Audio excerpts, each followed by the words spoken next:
Grüß euch, heute zu unserer neuen Ausgabe zu Kärntnerisch geredet, Befeuer Edition.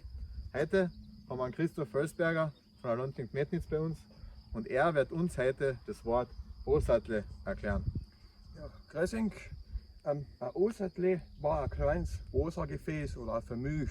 Und der Osat, das war ein Gräshausgefäß. Eigentlich, ein Osattle ist ein kleines Gefäß. Was, danke. Also schreiben wir dazu, Osattle ist ein kleines Gefäß.